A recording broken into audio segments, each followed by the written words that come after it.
เหลืองได้มีชายคนหนึ่งย่างมาทางด้านหลังแล้วใส่ของมีคมมีดแทงไปที่คอและลำตัวอีก2 ข้างแล้วผู้ก่อเหตุก็หลบหนีไปประธานโจเซฟได้ถูกส่งตัวไปรักษาตัวฉุกเฉินอยู่ห้องหมอใกล้เคียง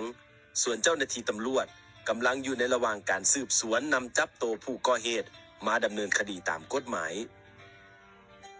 หลังจากฟื้นขึ้นมาจากห้องผ่าตัดฉุกเฉินลับไป6 ชั่วโมงกว่า3 แผลอยู่คอ1 แผล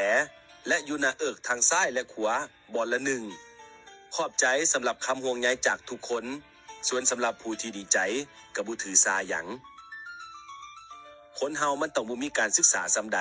จึงดีใจกับเรื่องแบบนี้ผู้ที่มันลงมือกระทำมันก็เป็นผู้ชายแถมมีอาวุธแต่กลับมาตลบหลังบ่กล้าสู่เชิงหน้ากับข่อยผู้มีเพียงมือเป่าถือว่าเป็นพฤติกรรมที่กระจอกโพดลูกผู้ชายเขาจะบ่เหตุการณ์แบบนี้ข่อยเชื่อว่าคนที่มีการศึกษามีสามัญสำนึกของความเป็นคนเหลืออยู่เขาจะบ่เห็นดีกับพฤติกรรมที่ต่ำตุ้มแบบนี้โจเซฟถูกแทงคออาการสาหัสก่อเหตุกำลังถูกติดตามอย่างใกล้ชิดโดยจัดหลายฝ่ายในเวลาขณะนี้ประเทศฝรั่งเศสกำลังฮือฮอดหลายหลังจากเกิดเหตุการณ์หุนแฮงกายใจในกลางเมือง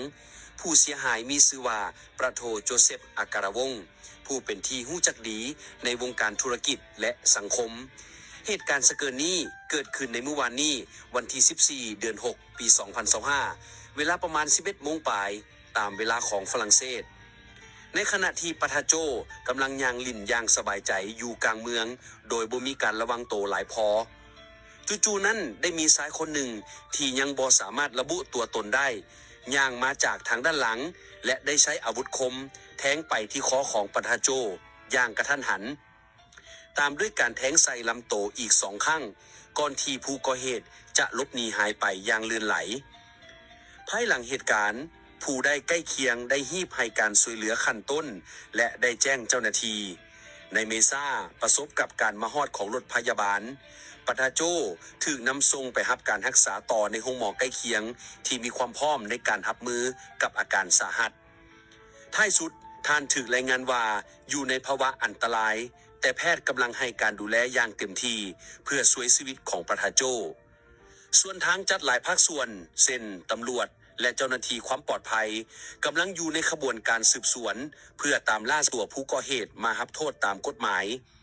มีการใช้ทางกล้องวงจรปิดในบ่อนเกิดเหตุและพยานในที่เห็นเหตุการณ์เพื่อประกอบหลักฐานในการตามหาตัวผู้ให้ข่าวนี้ได้สร้างความตกใจและกวดกงในหลายภาคส่วนโดยเฉพาะแม้ในกลุ่มเพื่อนสนิทครอบครัวและผู้ติดตามข่าวสารต่างๆที่หวังว่าปะทาโจจะผ่านพ้นอันตรายนี้ไปได้ในไวๆนี้